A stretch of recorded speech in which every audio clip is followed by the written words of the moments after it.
안녕하세요. 세상을 밝히는 희망의 등대 김난주 TV입니다. 지금 소개할 내용은 중학교 2학년 1학기 국어 교과서에 실려있는 최재천 작가의 글입니다. 과학자의 서재. 갈래는 수필이고요. 개성적, 주관적, 회고적, 고백적인 성격을 띠고 있습니다. 자신의 삶에 영향을 미친 읽기 경험을 글감으로 쓰고 있고요. 읽기의 가치와 중요성에 대한 내용을 중심 생각으로 담고 있습니다. 이 글의 특징은 다양한 읽기 경험을 소개하고 있고요. 읽기의 가치와 중요성이 잘 드러나 있습니다. 읽기 경험이 자신의 삶에 미친 영향을 시간 순서대로 소개하고 있는데요. 본문을 낭독해 드리겠습니다. 과학자의 서재. 글 최재천, 낭독 김난주. 빈둥거리다 만난 보물. 나는 학교 다닐 때조차 집에 돌아오면 한두 시간 정도는 아무것도 안 하고 빈둥거리기가 예사였다. 학원은커녕 놀 거리가 떨어져서 막간을 이용해 쉬는 거였다. 요즘 아이들에겐 다른 세상 이야기일 것이다. 그런데 빈둥거리는 것 역시 필요하고 좋다는 게 내 생각이다. 공부하다 휴식 시간이 되면 게임기를 붙들고 사는 아이들. 이 아이들에게는 상상력이 자라날 공간이 부족하다.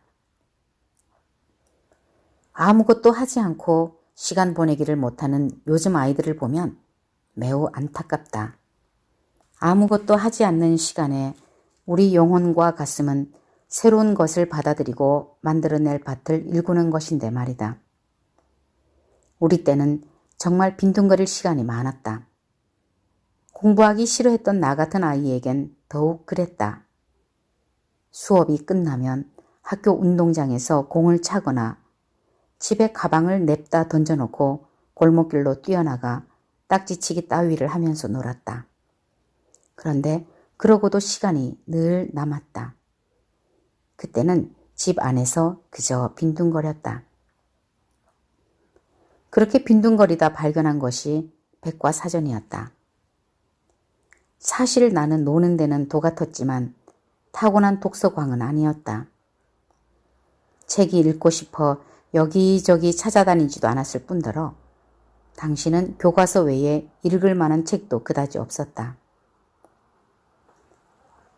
마루에 앉아 바깥 거리를 바라보다가 그것도 시시해져 방 안에 드러누워 뒹굴고 있는데 그 백과사전이 눈에 띄었다. 아마 초등학교 4학년쯤이었을 것이다. 그 책이 언제 어떻게 해서 책꽂이에 꽂히게 되었는지는 알 수 없다. 우연히 백과사전을 펼쳐본 나는 그때부터 틈만 나면 그 책을 끼고 살았다. 어느 쪽을 펼쳐도 읽을 거리가 그득했다. 몰랐던 사실을 알게 되는 재미가 생각지도 못한 즐거움을 선사했고 총 1000연색 사진까지 실려 있어 더욱 흥미진진했다. 내가 자주 본 분야는 동물에 대한 것이었는데 사진을 통해 처음 본 신기한 동물들이 나의 호기심을 마구 자극했다. 백과사전의 장점은 처음부터 차근차근 읽을 필요 없이 아무 쪽이나 펼쳐도 재미있게 읽을 수 있다는 것이다. 그날 마음 내키는 대로 펼친 쪽을 읽다 보면 마당 가득 노을빛이 물들곤 했다. 그 백과사전이 거의 너덜너덜해지도록 읽었던 것 같다. 그러다가 백과사전을 밀치고 나를 사로잡은 책이 등장했다. 바로 세계 동화 전집이었다. 새로운 세계를 열어준 책. 세계 동화 전집은 어머니가 아는 분에게 사신 책인데 우리 집 책꽂이에 꽂힌 그날부터 나를 사로잡고 말았다. 자연 속에서 마음껏 뛰어놀고 싶어 방학만 기다렸던 내게 새로운 세계가 열린 셈이었다. 전부 12권인 그 전집이 그때부터 나의 가장 친한 친구가 되었다. 동화를 읽는 동안 나는 세계 여러 나라를 여행하면서 그 나라 아이들을 사귀었다. 그리고 내 머릿속에는 그 이야기들의 뒷이야기가 만들어지곤 했다. 그 중에서 내가 가장 좋아하여 수없이 반복해서 읽은 이야기는 1권과 2권이었는데 그 책들이 왜 그렇게 좋았는지는 지금도 정확히 설명할 수가 없다. 1권은 액토르 말로의 집 없는 천사였고 2권이 에드몬드 데아미치스의 사랑의 학교였다.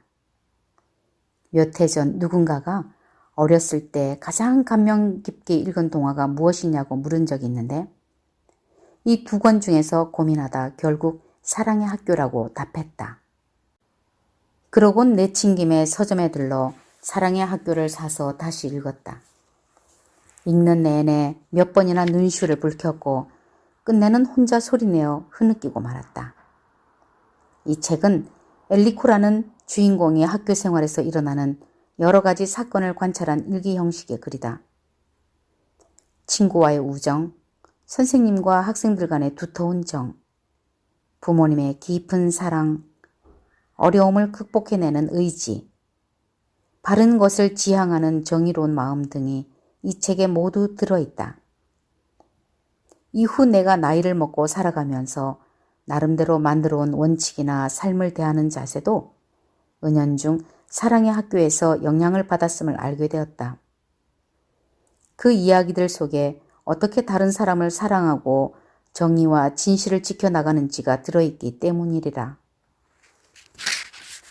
우정, 사랑, 정의 등의 주제를 주입식이 아니라 감동하면서 깨닫게 해주는 사랑의 학교는 어른들에게도 다시 한번 읽어보라고 권하고 싶다.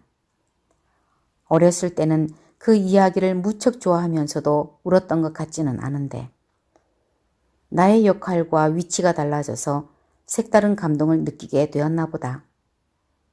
좋은 책은 언제 읽어도 그때그때 새로운 감동을 주는 것이며 그 사람의 인생에 지대한 영향을 미친다는 것을 다시금 실감했다.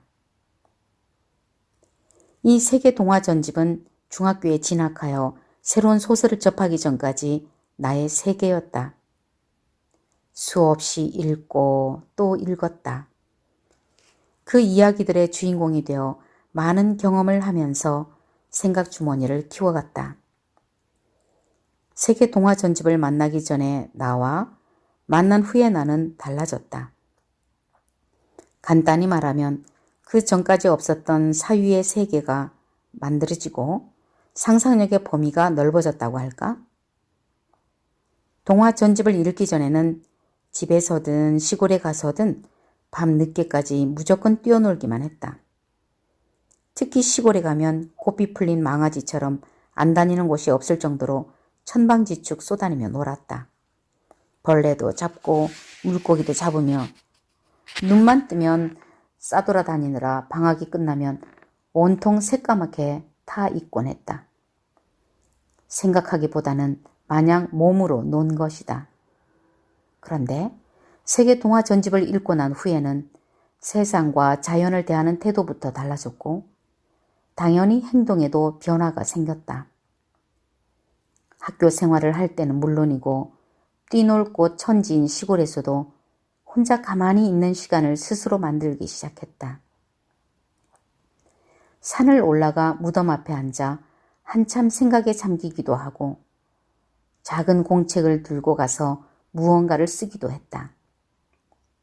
소 풀을 먹이러 나가서도 소는 대충 묶어놓고 냇가에 앉아 냇물이 흘러가는 모습을 물끄러미 바라보곤 했다. 이 모든 게 어머니가 사주신 세계 동화 전집의 영향이었다.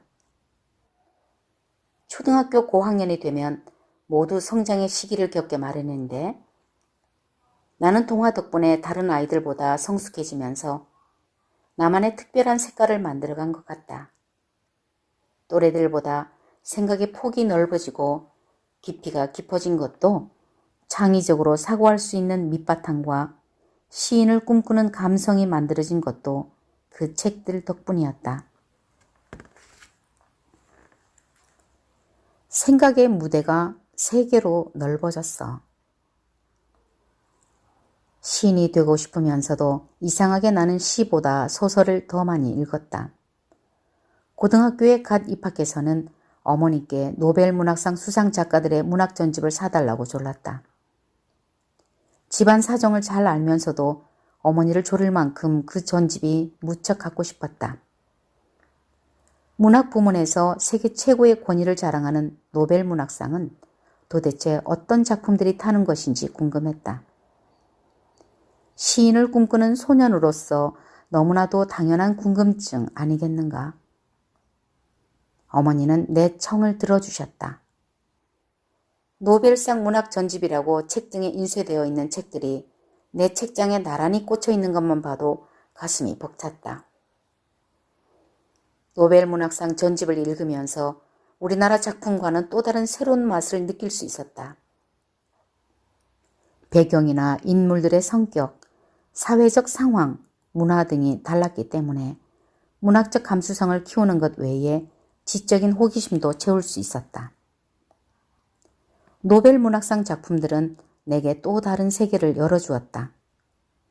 그 전까지의 책 읽기가 감성적인 부분을 건드리고 충족해 주었다면 노벨 문학상 전집은 그와 더불어 다른 나라의 역사를 비롯한 여러 가지 지식과 정보를 얻게 해주었다. 그러는 동안 나의 정신세계도 훨씬 넓은 세계로 옮겨갔다. 그런데 그 전집에 실린 한 작품이 훗날 내가 동물 행동학과 생태학을 전공하는데 알게 모르게 영향을 미치리라고는 생각도 하지 못했다. 문학이 이끌어준 나와 과학의 첫 만남. 이후에도 해마다 노벨 문학상 수상집이 출간되면 한 권씩 사다가 그 전집에 끼워 넣곤 했다. 그중 하나가 솔제니친의 작품이었다. 솔제니친은 수용소 군도라는 작품에서 옛 소련의 인권 탄압을 폭로했다 하여 반역죄로 추방된 작가다. 이후 20년간이나 미국에서 망명 생활을 했으며 러시아의 양심으로 불린다.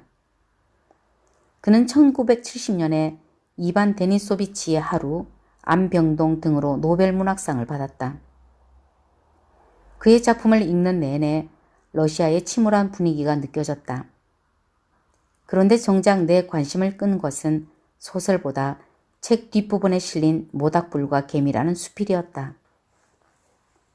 반쪽짜리 그 짧은 수필이 내 머릿속에 이토록 강렬한 인상을 남길 줄은 미처 몰랐다.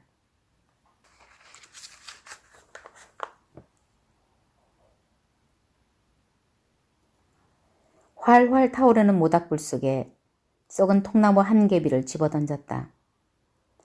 그러나 미처 그 통나무 속에 개미집이 있었다는 것을 나는 몰랐다. 통나무가 우지직 소리를 내며 타오르자 벼랑간 개미들이 떼를 지어 쏟아져 나오며 안간힘을 다해 도망치기 시작한다. 그들은 통나무 뒤로 달리더니 넘실거리는 불길에 휩싸여 경련을 일으키며 다 죽어갔다.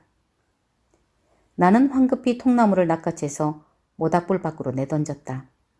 다행히 많은 개미가 생명을 건질 수 있었다. 어떤 놈은 모래 위로 달려가기도 하고 어떤 놈은 솔가지 위로 기어오르기도 했다. 그러나 이상한 일이다. 개미들은 좀처럼 불길을 피해 달아나려고 하지 않는다. 가까스로 공포를 이겨낸 개미들은 다시 방향을 바꾸어 통나무 둘레를 빙글빙글 돌기 시작한다.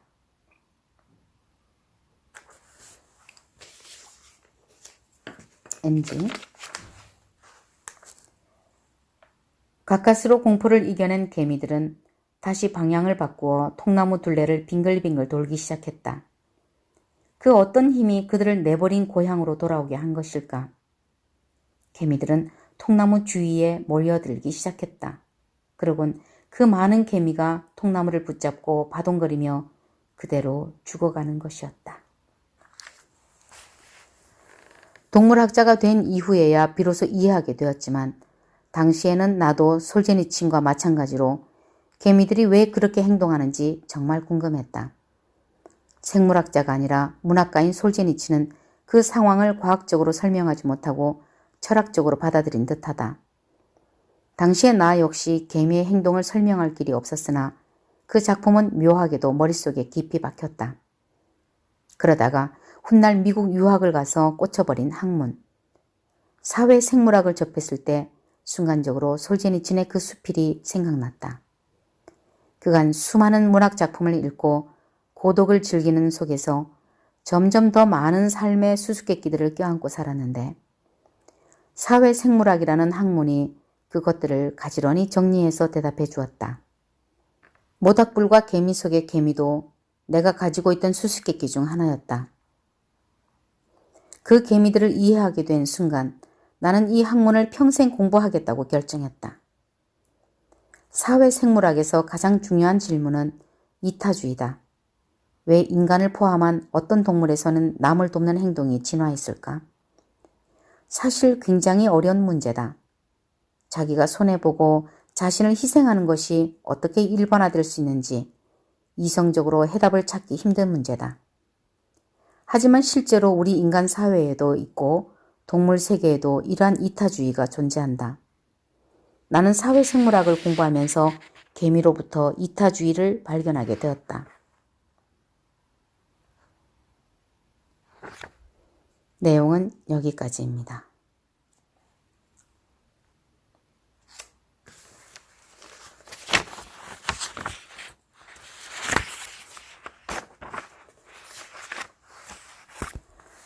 눈으로 책을 읽었을 때와 소리내서 낭독하면서 읽었을 때하고 느낌이 완전히 다른데요.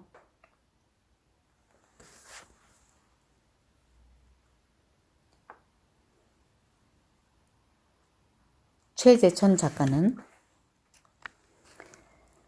오늘 이 글을 통해서 읽기의 가치와 중요성에 대해서 말하고 있습니다. 읽기를 통해서 지식을 획득할 수 있을 뿐만 아니라 정서도 함양할 수 있고요. 창의력과 사고력 증진은 물론 가치관을 형성하는 데도 상당한 의미를 갖고 있다는 이야기를 합니다. 읽기를 통해서 다양한 지식과 정보로 지적 호기심을 채울 수 있고 정서적 공감과 감동의 즐거움을 느낄 수 있고요. 호기심과 상상력을 자극하여 창의력과 사고력을 기를 수 있습니다.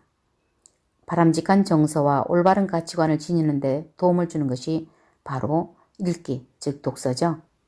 따라서 독서를 생활함으로써 평생 책 읽기에 기쁨을 누리고 또 독서를 통해서 자신의 마음의 양식을 쌓아가는 것 매우 중요한 일이 아닐 수 없습니다.